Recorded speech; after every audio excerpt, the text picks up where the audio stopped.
Good morning for a few minutes for those in Ontario and anyone else across the country. Good morning. My name is David Coletto. I'm CEO of Abacus Data, and it's a pleasure to be with you live from our head office in downtown Ottawa. It's been a pleasure over the last few weeks doing the ONPulse project with our partners at Summa Strategies and Spark Advocacy. We've got a packed hour for you today. I'm going to walk you through some numbers from our post-election survey, and then we're going to turn it over to a really smart panel of consultants and GR experts and political strategists from Summa Strategies. But before I do that, I want to share some data, some insights from our recent survey. And what we did is after the election, we went into the field and we interviewed over 2,000 Ontarians. Now, before we get into that data, there's, I think, 4 key points that are worth noting from the election in our tracking that we did since early April. The first is, if you look at the polling averages over the course of the campaign, you know, at the start of the campaign in early April, or at the end of April, mind you, we found that the Tories had a pretty significant lead over the Liberals, with the Liberals and the New Democrats really bunched up around either the high or low 20s.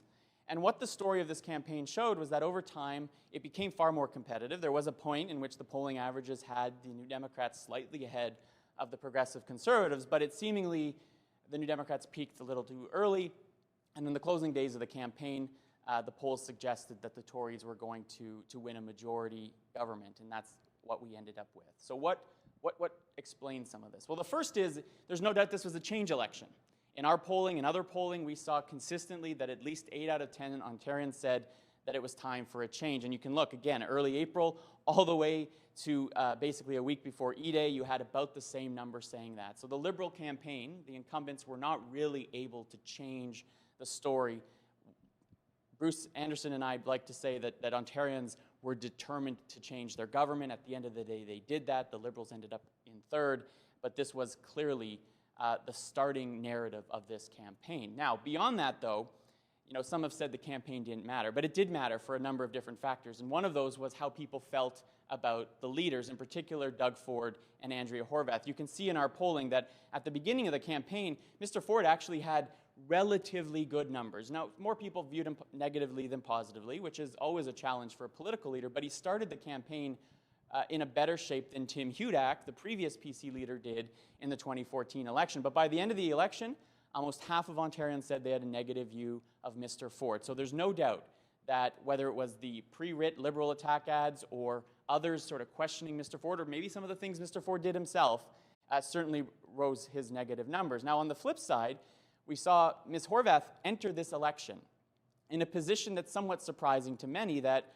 almost 1 out of 5 Ontarians didn't really know who she was, despite the fact that this was going to be her 3rd election campaign. But you can see that the more people saw Andrea Horwath, the more they liked her, to the point where at the end of the campaign, 42% had a positive view of her, only 20% negative. So this was a good campaign for the New Democrats. It put Ms. Horwath front and center, and again, we typically see people less happy or less positive about leaders over the course of the campaign. That was not the case for the New Democrats. Now, one of the key factors in the final days of the campaign were how would people feel about different outcomes. You had the Premier conceding that she wasn't going to win the election and that she would prefer, and most Ontarians, she said, would prefer some form of minority government.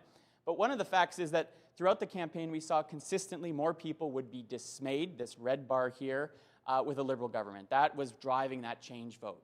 But what I was watching for was what percentage of Ontarians would be dismayed with a PC government led by Doug Ford. And at the end of the day, despite more people fearing a PC government than an NDP government, and I think that's a key fact, despite the impact of the Bob Rae legacy on the New Democrat brand seemed to be consistent here, it basically disappeared by the end. I still feel that 43% feeling dismayed about a Doug Ford government was still too low for enough people to be energized to vote strategically. So at the end of the day, the Tory campaign was successful in raising maybe doubts about the New Democrats and taking some attention away from themselves. So it was a change election. The PCs from the very beginning had their vote held together and mobilized support in order to win. And the New Democrats, despite having good momentum right at the start, it stalled, but they still executed quite a good campaign from the numbers perspective. So if we ask ourselves then, what's the anatomy of this PC victory? Well, when we ask people open-ended, What's your reaction to the election? We let them write any word that they want. You can see this is a word cloud representing their reactions. A real mix, despite what I think was, particularly in some media commentary, about a real fear of Doug Ford or a disappointment. Yes, disappointed is high up on this word cloud, but you see a lot of other positive words. A lot of people saying good or great or happy or hopeful, right? So on the one hand, while there were some who were dismayed and really disliked the idea of a Doug Ford government, we also saw a lot of hope that change was coming and a new form of government was going to be. So much so that when we ask people, how do you feel directly about this election? Are you happy about it? Are you upset? You can find that a majority, 56%, say they are either happy or accepting of the election outcome. Now, that for some says, well, this is, we wish more people would be happy with the outcome of an election. But it, again, underscores what I think is a general acceptance that people wanted change, and so they got what they wanted at the core. But for some who are upset or really unhappy with the outcome, it was still a minority. And so I think the Ford administration that's coming into office will have at least some goodwill with people who are waiting to see how they respond in those first few days. Now, the Ford victory was broad. It was across the province. You can see just a quick map here, except for Northern Ontario and in pockets in some larger urban centers across the country. It's a blue belt from east to southwest, and significant blue numbers around the GTA and even in Toronto. When we look at demographics, one of the key facts to keep in mind is that Mr. Ford won largely because older voters came out and voted, and they voted for him, particularly older men. You can see a 15-point gap among men aged 45 and older going to the Tories. On the flip side, and perhaps why the New Democrats were at a disadvantage in this campaign, is they relied more heavily on younger voters, particularly younger women, where you saw a big gender gap between the Tories and the New Democrats. Also a key divider, homeowners went for the PCs by 14 points, renters to the New Democrats by 11, and those younger who still live with their family, you can see overwhelmingly voted for the NDP. Most interesting, in our survey we asked people, do you think of yourself as a liberal, a New Democrat, a progressive conservative, and despite how you vote, right? How do you identify? And what's fascinating is, those who identify as conservative overwhelmingly voted PC, and those who identify as New Democrat overwhelmingly voted NDP.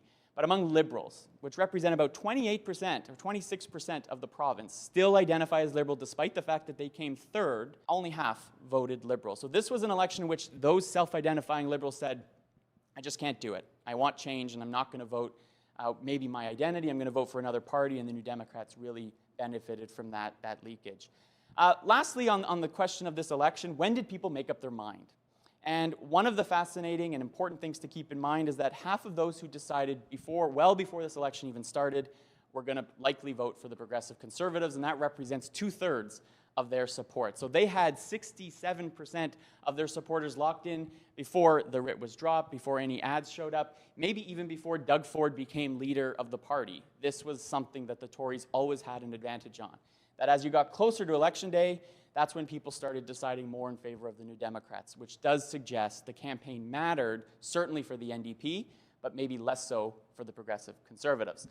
Last thing I wanted to touch on before I go into the future is, was this a populist uprising? Lots of commentary about populism and Trump and Brexit, and was Ontario experiencing its own version of that kind of experience? And one of the things researchers often look at is, was there an education gap?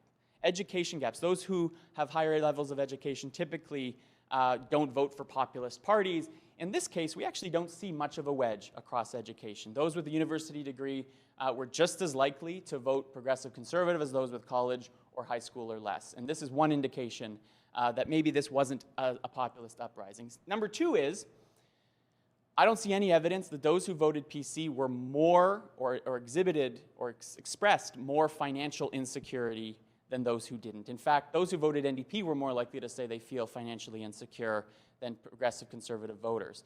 So at the end of the day, I don't think, and again, I still have time to go through our evidence, I don't think that this was, not to say that Doug Ford didn't run a populist campaign, but I don't think voters responded to a populist campaign. You had the Progressive Conservatives holding their base of about 30 to 32%, who are more naturally populist, more naturally questioning of immigration or diversity or some social issues.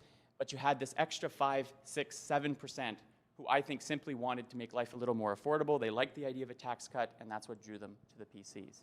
So finally, what then does this new government have to do? And we asked a few questions about what they expect. Now, first we asked open-ended, and this is a word cloud, what's the best thing you think Doug Ford's going to do? And you can see the answer's pretty clear. Those who voted for him in particular, but also those who didn't, do at least recognize that we're likely to see some form of lower taxation, and that's big and bold. Jobs shows up a little bit, hydro rates. The question about affordability, making life more affordable, I think was central to the argument that Doug Ford was selling. Now, on the flip side, when we ask people, what are the big downsides that you expect? You can see healthcare is big and bold. I think there is a concern that in order to implement his platform, he's going to have to make some cuts somewhere, and people are concerned that their social services like healthcare, like education, like childcare might be affected. And there's also some concern that this is going to lead to higher debt, that the uncosted platform of Mr. Ford, which was a theme that resonated with some voters, might be a problem going forward. Lastly, we asked people, we gave them a list of some of the promises that Ford made during the campaign, and we asked them, do you want him to follow through with these promises or not? And what we learned was that things like the gas tax cut, bring in an auditor to audit the finances, firing the CEO of Hydro One, broad support among most Ontarians, particularly those you can see on that far column there who voted Progressive Conservative. Eliminating the cap and trade, something he's already announced he's doing on day one. You can find almost half of Ontarians say he should follow through with that. More than actually voted PC, but you can see even among Tories, there's some who say maybe we shouldn't, but the bulk say we should. Interestingly, buck a beer, down at the bottom of the list, Ontarians are generally split on whether they want that to happen. A lot of people say I don't really care one way or the other. So it probably motivated his base, but wasn't as big a vote winner maybe as we suggested, but did align, I think, effectively with his broader theme of affordability. So to wrap up then, what our data suggests, and we'll have some more in the coming days, was this PC majority, while it was a minority of the vote, was broad-based. They didn't do exceptionally poorly among younger voters. They didn't do poorly in urban or suburban areas. They won many seats in all of those different types of communities. And that for most of this PC agenda, despite what some might feel it doesn't make sense or it doesn't add up, from a voter's perspective, a lot of those items were popular, which is why I think he got a lot of traction.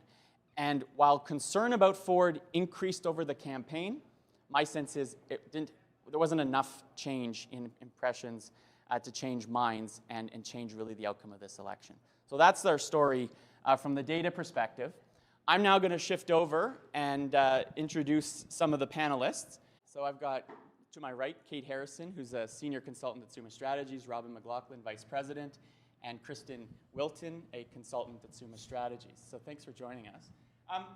Let's react first to some of the research we were doing, because I think one of the great things about the ONPulse project and all of us working together is we really tried to get below the horse race and understand what was driving voters, how were people reacting to the campaign. So from your sense, looking at the results and looking at what we were tracking over the campaign itself from public opinion, what's your big takeaway from these results? And I'll start with you, Kate. I think for me, the biggest takeaway was how little the campaign actually mattered for the PCs at the end of the day. You know, there's some really interesting data there in terms of kind of voter intention at the outset for Doug Ford and the PC government, whether or not that changed. I think the campaign certainly mattered for the NDP and as well for the Liberals. I won't take away any of Kristin and Robin's points that I'm sure they're about to make. But for me, that was a major takeaway, is people that had determined early that they were going to vote PC, which we understand to be about 2/3 of PC voters, stuck with them. Mm-hmm. So the attempts to try and kind of derail the Ford campaign didn't stick with voters. And in that regard, I think another major takeaway would be the discipline that the Ford campaign exercised did work. Thinking back to 2007, 2011 and 14, the PC campaigns were all derailed by one-off issues. That didn't happen this time. And I think that discipline worked and it kept those voters on side. Yeah, Robin, what do you think? Yeah, first, I mean, just to comment on the discipline, I mean, you're setting a pretty low bar with the PC Party of Ontario in terms of having a disciplined campaign. So just to refer to Doug Ford's campaign as disciplined would be, I think, a little bit of a stretch. What I think mattered was it was a number of issues rather than one big issue that were hurting the Ford campaign on the road, and none of them really sunk in the way that in the past hoot acts like firing 100,000 public servants really did. And it does help when you try to cut the media completely out of your campaign that maybe your stumbles during the campaign don't get noticed as much. But they did show up anyway, even without a bus. He still managed to get a lot of coverage. Yeah, and some additional to his own media as well. That's true. I'll take to your point, campaigns matter, and this one it certainly did. For the PCs, they were successful because it didn't matter as much for them as Kate said, but for this change election, and there's no doubt this was a change election, the greatest change you saw was amongst the NDP vote and what you could call the left of center progressive vote. That's where we saw the greatest change.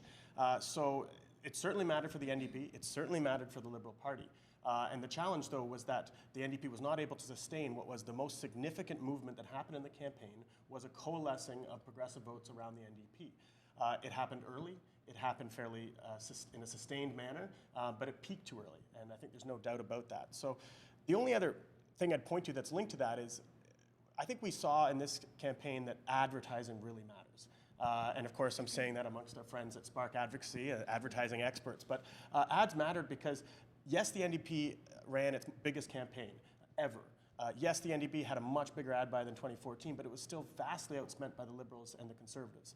And if you lived in the GTA, you saw the attack ad on the NDP that we were going to raise the price of gas 35 cents a litre over and over again. Any sports match you were watching, any show you always watched, you saw that ad. Of course, it was a falsehood based on one candidate's comments from long before the election. But I think that really did help. So for the NDP, a lesson learned is certainly that we need to get better at our own negative ads, at our own contrast ads.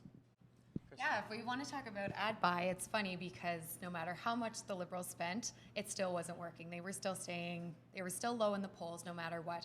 They started with care over cuts, then they moved into sorry, not sorry, and then they had to do damage control in the last week. And if there's one takeaway I think I can take is conceding in the last week of the election, I don't think was a great strategy. You don't normally see something like that. I do understand why she did it. She was trying to disconnect herself from voters, trying to put the focus back on local candidates. But it wasn't working. I don't think they had a prediction anywhere from 0 to 3 seats. Kind of shocked that they got 7 seats. I think it just caused a lot of confusion. In an election, there's a large number of undecided voters anyway, especially in this election.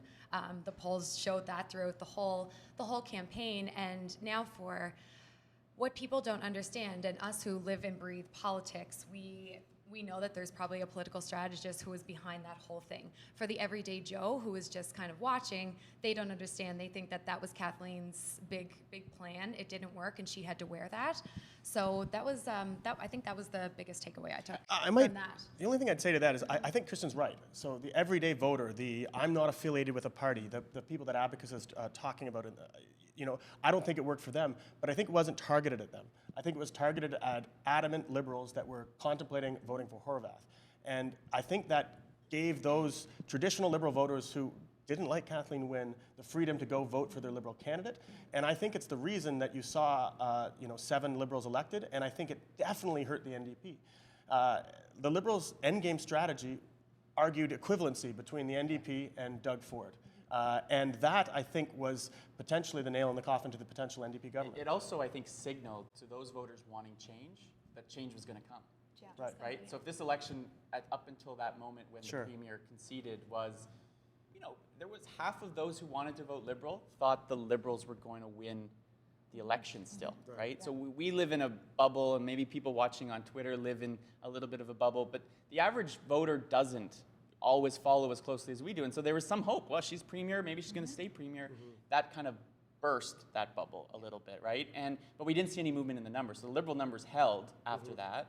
There wasn't this flock to the New Democrats. And in fact, it may have helped the Tories, not just because you're attacking the New Democrats, but it basically all but crowned Doug Ford the change agent. And change is coming. Yeah. I'm done. See you, folks. Yeah. And so. And I have to say, my initial takeaway from that concession was that it was going to be a gift to the NDP.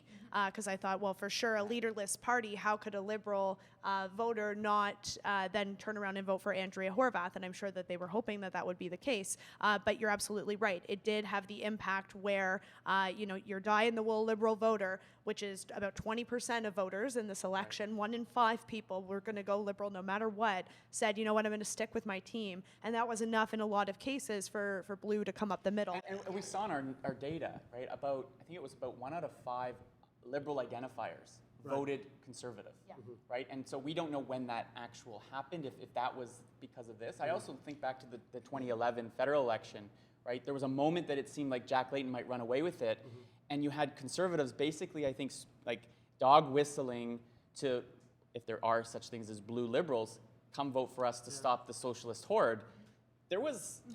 You could imagine people interpreting it in the same way, that at the same time that the Premier was saying, I quit, I can't win, and by the way, a Horwath majority is just as bad as a Doug Ford majority. That's a signal to some of her more maybe business-friendly Liberals to go and just plug their nose and vote for it, or not vote at all. And if my bitter partisan moment here, I can say that don't ever think that a campaign is the same as governing at all. When you govern, I think leaders can take high ground, they can take moral high ground, and they can look beyond their electoral cycle and think about their legacy.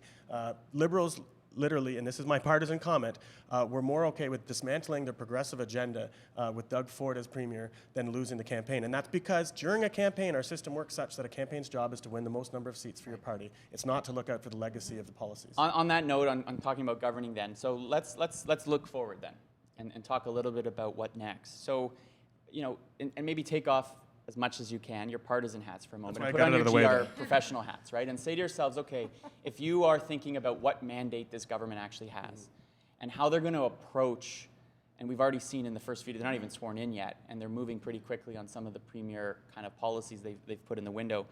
Describe the mandate that you think the PCs received then, and how they're interpreting that mandate as they move forward with their agenda. I'll start with you, Kate. Well, you mentioned the fact that the support for the PCs is broad-based, and it does span the province, span different ages. I think that the PC government is feeling very emboldened by the mandate. They will look at it as a strong mandate to proceed with the items they want to proceed with. Now, Doug Ford is a bread and butter, meat and potatoes kind of leader. I think he's going to look at that priority list he put out during the campaign and very directly match the priorities to mandate letters and what he expects his ministers to do. I don't think that this is going to be a forum for, 10, 15-year policy agendas. We're talking about really realistically, what can we achieve in this mandate? What are the pocketbook issues that we can achieve? And we already have seen over the last week decisions made around cap and trade, scaling back some of those carbon or cap and trade funded programs that will allow Doug Ford to walk into the legislature on June 29th or after, whenever he's sworn in, and say, I've already saved $600 million in taxpayer money by removing us from this cap and trade system, and directly equating his actions to how much revenue can be saved for taxpayers is, I think, a winner from a GR perspective. So I expect a direct correlation between that priority list and what he's expected to do. I don't think it's going to go much beyond that. He's been very clear. Everybody can access and see what he wants to achieve. So govern your GR around those principles and how you can enable that. Well, just to fact check, there's two sides of the ledger for cap and trade. So yes, he got rid of the $600,000 in expenditure. He also got rid of the $2 billion or $600 million in expenditure. He also got rid of the $2 billion in revenue. So there's no way you could possibly suggest that getting rid of cap and trade is a revenue positive initiative for the government. I generally agree with Kate's comments, although I wouldn't suggest that he really has much of a pure mandate on policy. This wasn't a policy election.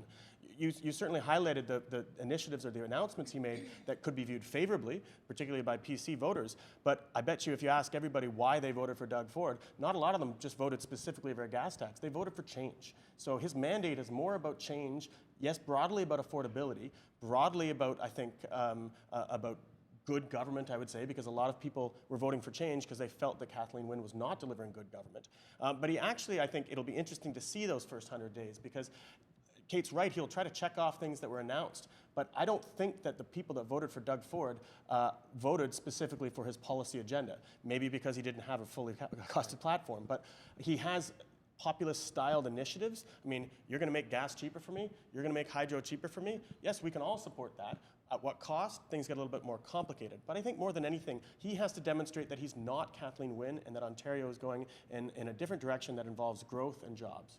I really quickly want to jump in there. I would challenge that people didn't vote necessarily for his policies because, to your point on the costed platform, that perhaps would have had a bigger impact if there was policies and priorities out there that people reacted negatively to.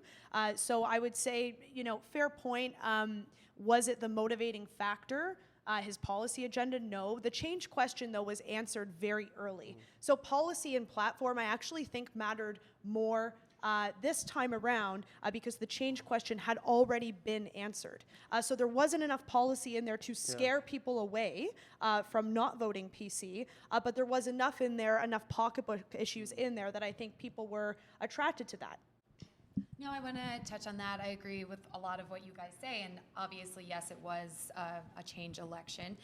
And I think Doug Ford, he's just going to come out swinging because he is that stark contrast of change that Ontarians wanted.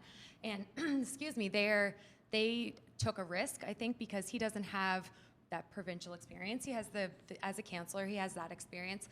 But I think he was a risk, and he's going to have to prove that he was the right risk to take over Andrea Horwath. But coming in, it's going to be like a checkbox. He's already scrapped the cap and trade. And think about media headlines.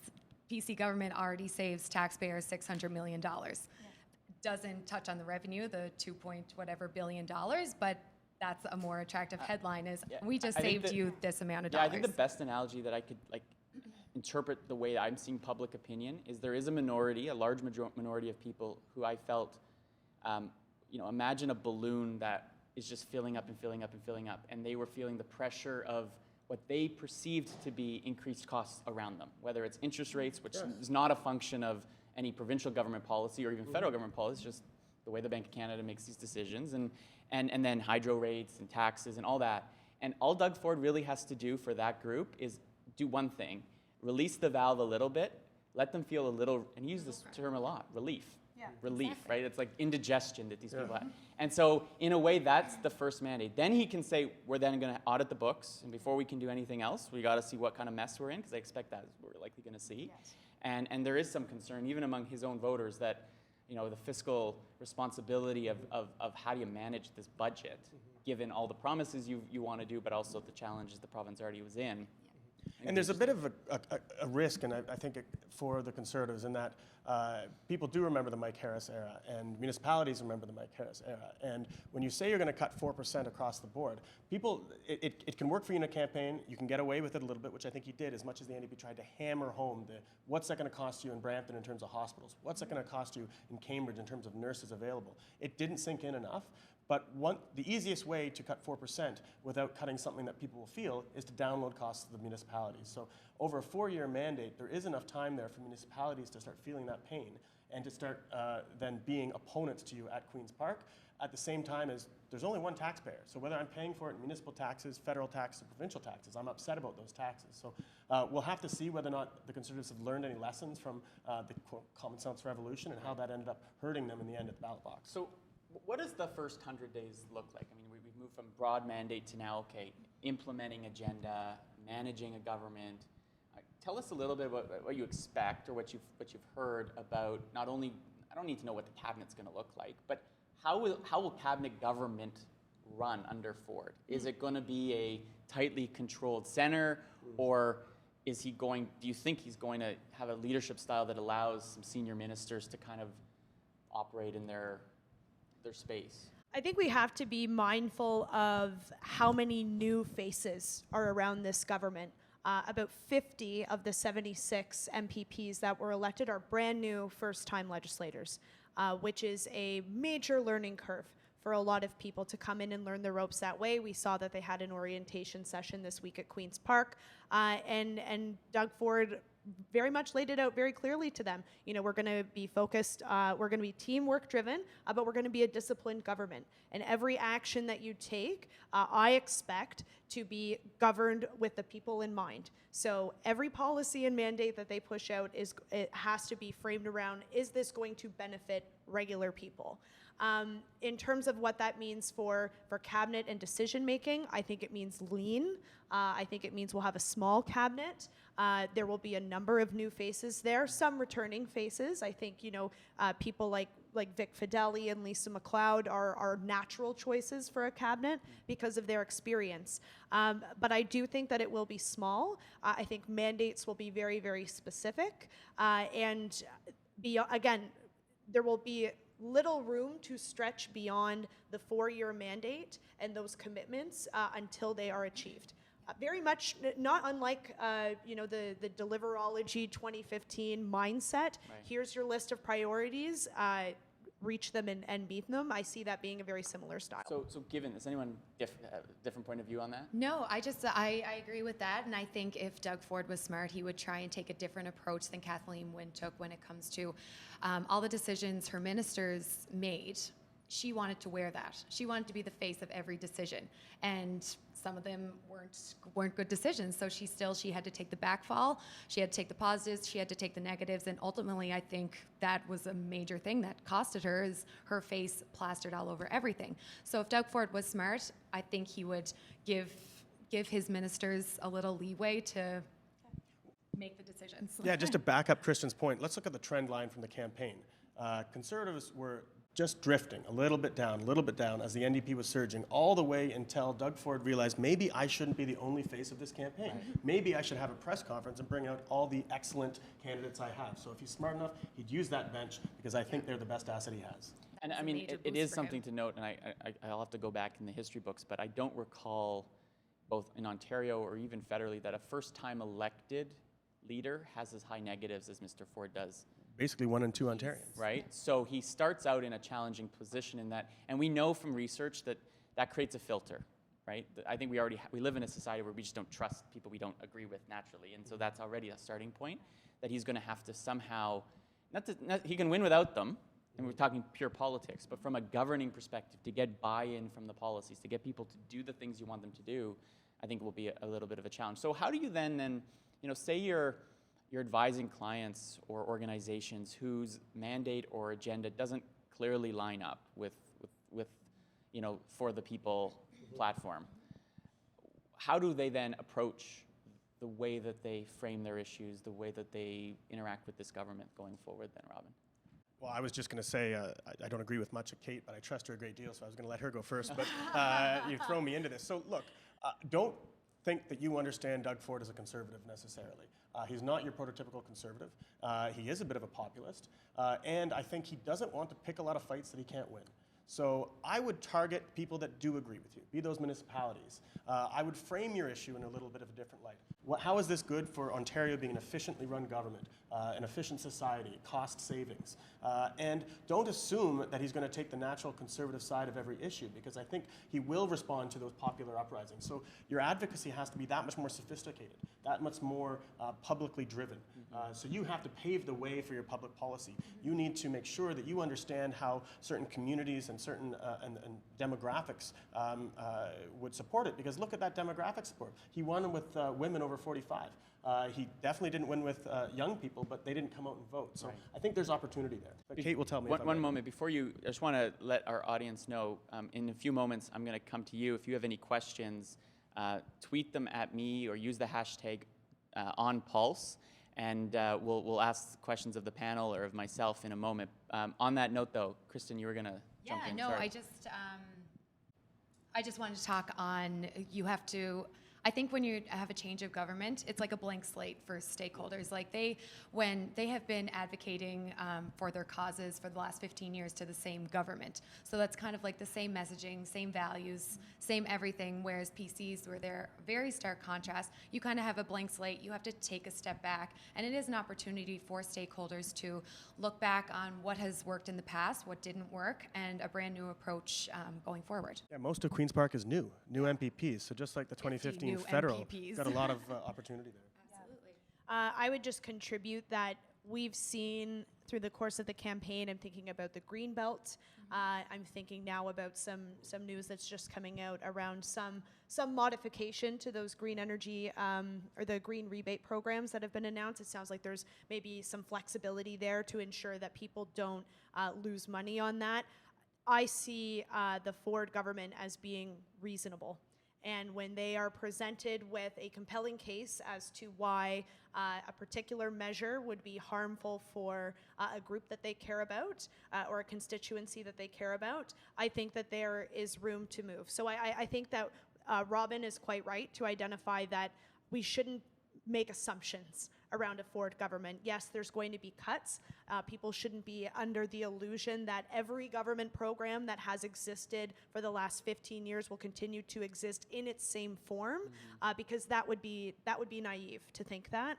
So think about how you can frame your value proposition as supporting the mandate of this government, how you can save money, how you can support a group that they care about, and if there is something that the government's doing that is not reasonable or doesn't align with their mandate, maybe they haven't thought it all the way through, present that in a reasonable way, and you may be surprised at the reaction you get back. Just very quickly, the Ontario economy is growing right now. And the last thing Doug Ford and the Conservatives want is that to change or to do anything that could suggest that they have been not good stewards of the economy. So frame your issues from an economic message and you're likely going to do well with that. And that means an economic message that benefits people that beyond just those who voted for the PCs. You all work with a lot of clients at the federal level, and we're not going to get into too much about the federal implications of Doug Ford on federalism and the relationship with the federal government. But given the, how do I say this in a nice way, the uncertainty or volatility of the US administration, how does Doug Ford play into strategy for some of your clients that, you know, are obviously dealing with the federal government, but but perhaps, and given that, you know, Minister Freeland went and met the Premier designate very early after the election, indicates to me that they see him, despite being maybe a challenge on some of their policy fronts, could be an ally on some others, or very useful. Is there a way to use the Premier, or the new administration, not use him, but as part of a strategy with other files that might not necessarily be about provincial policy? Yeah. I mean, we also have the reality of a federal election next October. Most people in Ottawa are going to be turning their attention to that. We're certainly turning our attention to that because we just love ourselves a good election, and we can't have, you know, it's only been 2 weeks and we're excited about the next one. But in terms of how strategies could be leveraged federally and how your provincial advocacy could be leveraged federally, I would just keep in mind that there's a lot of industry in the province of Ontario. The province of Ontario is critically important from a voter perspective for the Trudeau government. And we saw with the Freeland visit that Ford was not combative. He was on side. And I think there's no real interest or intent to be unnecessarily combative with the federal government. Doug Ford has a little bit of an easier challenge, frankly, than somebody like Andrew Scheer in this whole US-Canada context right now, because Doug Ford's opponent is not Justin Trudeau. Right. So he can say Donald Trump is doing a bad job. Andrew Scheer has to walk a little bit of a finer line there between, you know, supporting Canada, but pointing out why Justin Trudeau's policies are not right. So Doug Ford's got a bit of an easier challenge that way, but I would say don't forget about the economic impact in Ontario and the number of industries here, and work to leverage that with your federal advocacy. Yeah, I mean, Doug Ford is a double-edged sword for Justin Trudeau. He's fantastic as a foil. He's that kind of Donald Trump-styled opponent that Justin Trudeau to progressive starts looking really good. But he's also on policy, the big picture policy agendas of carbon pricing and pharmacare. He's a real challenge. So what was interesting to see, though, was on Thursday, I think on a Thursday it was Freeland and Doug Ford standing together in solidarity against US tariffs. On Friday it was Doug Ford announcing that they were going to pull out of the carbon pricing scheme and they were going to sue the federal government. So that shows you how you have to work with the Ontario Premier at the same time as he's going to be a thorn in your side. So from an advocacy perspective, you're quite right, David, in pointing out that, I mean, the manufacturing sector, you know, a lot of the parts of the economy that are threatened by North American the tenuous North American trade agreement are in Ontario. Right. And we need Ontario to continue to grow. So the federal government needs the industries that are in Doug Ford's backyard.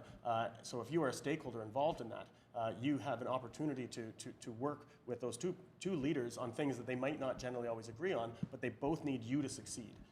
And I just really would quickly add, for those that are watching that may have some kind of role in the carbon tax environmental industries, Doug Ford is going to give Ontario voters a taste within the first 6 months of his mandate of what it's like to not be under that kind of a regime.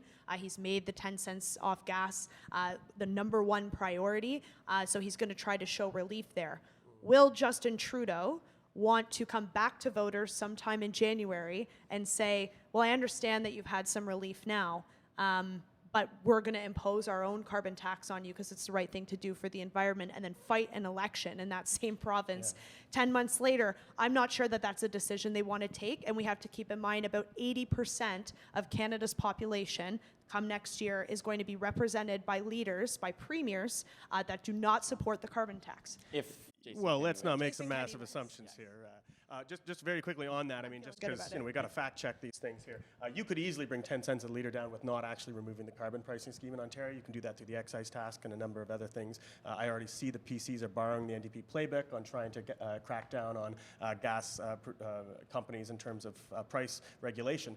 But the other thing, if you're an environmental group, if you are a supporter of carbon pricing, say you benefit from cap and trade, there are ways that you can work with the federal government and work with provincial stakeholders to enforce how important that carbon pricing scheme is. Because, you can already hear Catherine McKenna and the Liberals talking about this. Ontarians, like those in Alberta, can benefit from a cap and trade or carbon pricing scheme because that money can be returned to your pocketbooks through tax cuts. In Alberta, if you make less than $60,000 a year as an individual, you are not feeling the effect of their carbon price. You're actually, that's actually a boon to you in terms of your pocketbook, or a neutral. So I don't think it's going to be as simple as that for Doug Ford, but Kate's entirely right. That's got to be an objective, because he's in a fight right now that I think most legal experts would say is not exactly winnable. So let's just shift gears slightly and talk about the opposition. We have a new opposition. You mean the official opposition? The official opposition, the New Democrats. How are they going to approach sort of this new task that they have? I mean, we've heard from Andrea Horwath this week about how she's going to hold, as every new opposition leader says, we're going to hold the government to account. We're going to represent all the people that maybe they don't serve. Robin, as the New Democrat on the panel, what can we expect, I guess, from again, lots of new faces around that caucus table? How are the NDP going to approach this, you think? A lot of new faces, 50% women in that caucus, very diverse, not something in the past that the NDP has been able to boast about in terms of the caucus. Look, what's really interesting for Andrea Horwath and NDP strategists is they have the 2011 to 2015 federal NDP official opposition to learn from. And that's not necessarily something that you want to emulate. It's easy if you are a progressive opposition, if you are the NDP, a social democrat, to oppose a Doug Ford-led government. That is easy to do, and you will win over progressive voters every time you hammer them at Queen's Park, and every time you stand up or oppose or succeed in stopping something they want to do. Does that make you a government in waiting? Not necessarily, as Tom Mulcair and the NDP will tell you. Tom Mulcair hammered Stephen Harper day in and day out, opposed his policies, opposed the regressive regime, but did not convince the voters that they were the progressive solution. Right. So I think Andrea Horwath and the NDP will spend a lot more time organizing on the ground. I think part of the reason they lost this election was they didn't have the electoral machine in all those ridings that they came second in. And the NDP came first and second in the vast majority of ridings in Ontario. I think it'll also be about proposition. So what would be different? What would this look like? What would Ontario look like right now if Andrea Horwath was premier? I think you'll see that a lot more as they try to not let the Liberals kind of outflank them on the left while they're holding Doug Ford to account. Yeah, and I just want to go back to campaigns and do they matter? It really did matter for NDP, Andrea Horwath. Someone who was a leader for the last 10 years and nobody really knew who she was. And I think if I'm looking back at debates, she had no problem standing her own. She had a backbone. She really, whether it was going to be a PC government or a Liberal government, she was going to hold them to account. And I think that is kind of what we're going to see on the official opposition. I think she did very, very well, and I think that's what we can come to expect from her.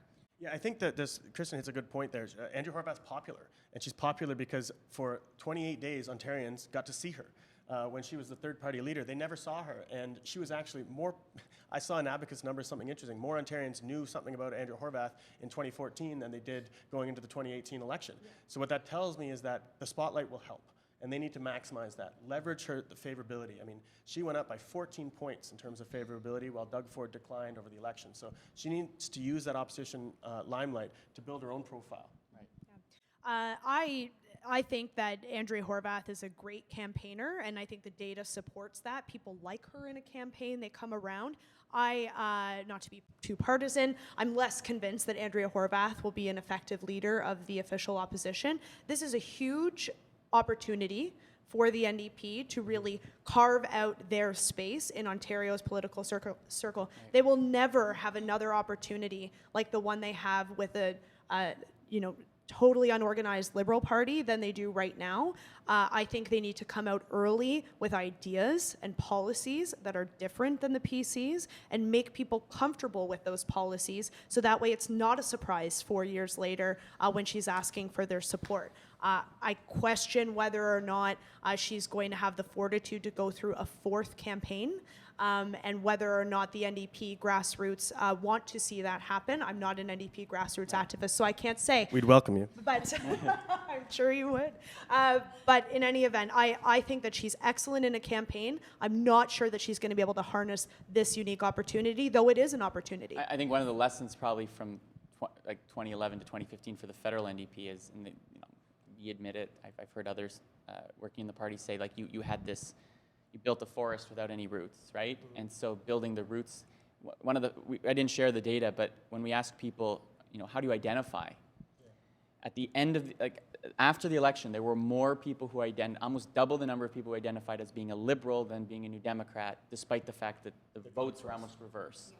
Which suggests, one, for Liberals, there's hope, right? And we saw again federally, find a Justin Trudeau and you can go from third to first and everything's rosy again. But on the flip side, I think for the New Democrats, they've got to find a way to convert those voters who voted for them, maybe for the first time, into New Democrat supporters, right? And then figure out the next 5%. Where do we get the next 5? We might have, shaken off the shackles of Bob Rae in this election. So I think we just turned a page that is significant to perhaps building up that core support, because it's not just the core supporters who vote for you. I mean, a lot of New Democrats have voted Liberal the last 2 elections in Ontario, and we brought some of those voters home. Now what we need to do, as you say, is build that party up a bit. Our brand is stronger. We have a good leader who's popular. So let's convert social Democrats to New Democrats. It will be a fascinating time in terms of how the NDP and the Liberals as well define where they are on the political spectrum in Ontario. I think there might be a temptation for the NDP to perhaps move a bit to the center, occupy some of that space that the Liberals have had for a very long time. But maybe a Liberal leader comes around that's even further to the left, and I would argue that, in the past that's worked. Justin Trudeau, Tom Mulcair is a good example, carving out that space for the Liberals. It's going to be fascinating to see kind of where the NDP move on that spectrum and where the Liberals position and the new leader, whoever he or she may be, position themselves. So just back to, again, advocacy and GR, the way I view it is, if you are, the CEO of a fairly large company in Ontario, or anywhere really for that matter these days, you probably are feeling that your influence on government policy has probably never been lower, right? And I think about, despite the fact that Ontario just elected a conservative government, which traditionally you'd think is more in line with the views of Bay Street than Main Street and so on. I don't see none of the rhetoric and none of really the policies. He wants to fire the CEO of a private company. And he's talking about regulating gas prices, and so this is so again, if you're advising senior executives at big companies after an election that, again, I don't think was populist, far right nationalist populism, but it was certainly anti-intellectual, it was certainly anti-institutional. Big institutions are bad, and I'm going to fight for the little guy. How, again, do you approach your government relations, how you build relationships with a government who has no interest, either because you can't fundraise from them anymore, and two, you don't want to be seen, putting your arms around CEOs of Bay Street companies. How do you approach the Premier's office and the Minister's office in that kind of environment? I'll take that one. Look, first of all, don't let the For the People mask of a Conservative campaign fool you entirely. Yes, David, you're right. The agenda and the mantra of this leader and this party was not necessarily your typical Conservative, but that's because it was designed to work. It wasn't going to work to go out there and talk about how you're going to support the boardrooms of Ontario. Let's remember they're still cutting corporate taxes. Let's remember they're still cutting taxes in general for the wealthiest Ontarians. Most of those people, or most CEOs, tend to be in that class. But for companies that perhaps don't have a direct influence, make it local. I mean, we have so many new PC MPPs, new MPPs in general. It's all about talking about your impact on the community on the ground in terms of jobs. That works with any political party. Right. And that certainly will work with a kind of grassroots-driven PC party and PC leader. And Doug Ford is a businessman himself, runs a business, owns a business. I don't know how much he actually runs that business, as we learned during the campaign. But you also do have very corporate-minded front bench. And you know the Rod Phillips of the world, the Carolyn Mulrooney's of the world, Christine Elliott. So I do not fret boardrooms of Ontario.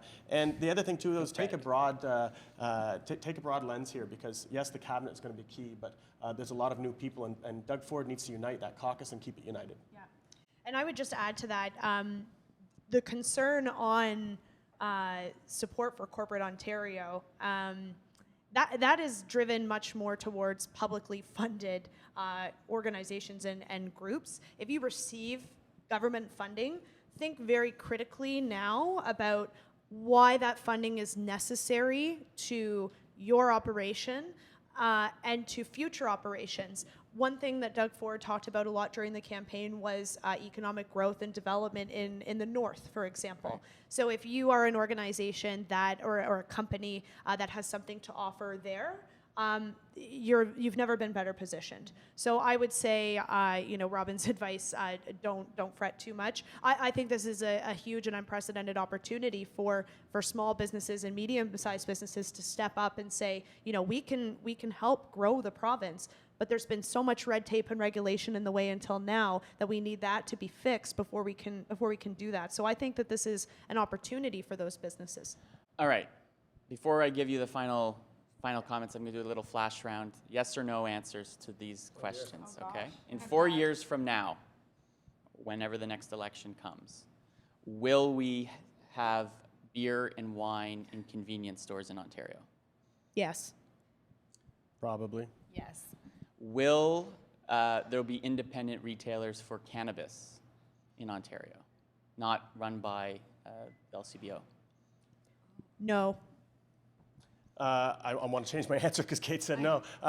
Look, I think there will be more than just the LCBO perhaps, but I don't think it's going to be the free reign that you're seeing now, because that's not good to the PC brand at all. That's right. Okay. Agreed. Some kind of hybrid? Okay, we'll start with, on the other side, will there be a balanced budget at any point in this mandate? No. Did you not see they didn't have a costed platform? Of course not. Yeah, year 4. Year 4? I think so. We'll get there? Okay. He said he was up front in saying not the first 2. I think he will want to run on a balanced budget in the final year. Okay. Balanced. So on that front, any maybe last comments? We'll start with Kristin. We'll work this way. Any lasting advice, I guess, you give to those watching, and we'll watch this in future I broadcasts? don't know about advice, but I'm just going to say don't count the Liberals out. I think we are going to be in a much better position in 2022 than we were in 2018. We can refer that back to the federal Liberals. We went from third-party status to majority government with a young, charismatic leader. I think, don't count us out yet. I think the Liberals will come back. Okay. I'm afraid that's entirely possible, but Sorry, Robin. it gets better. No, I take a broad approach in terms of advocacy, especially that work with the opposition, work with the government, work with people in your community. This is a very different Queen's Park, and while it might be a centralized government at start, it's going to be a government that wants to listen to a decentralized audience. Yeah. Engage early, engage soon. Everybody's coming back at the end of next week. We hear there'll be a summer sitting. There's going to be a speech from the throne. There will be a whole new budget process. There will be new committees. mandates for those committees and ministers. So right now is a very important time to become engaged in provincial politics if you haven't been until now, or if you've been waiting to see what the election would bring. The opportunity and time to engage is right away. Well, thank you so much, Kate Harrison, Robin MacLachlan, Kristin Wilton from Summa Strategies Canada, summa.ca. Go visit them. If you found them as enlightening as I did, follow them on Twitter, subscribe to their newsletter. Also visit our partners at Spark Advocacy. They do some impressive work. If you live in Ottawa, you've seen it on the streets or in the airports or on your Twitter feeds. My name is David Coletto from Abacus Data. Thank you for joining us, and we'll be back at another point soon enough. Have a great day.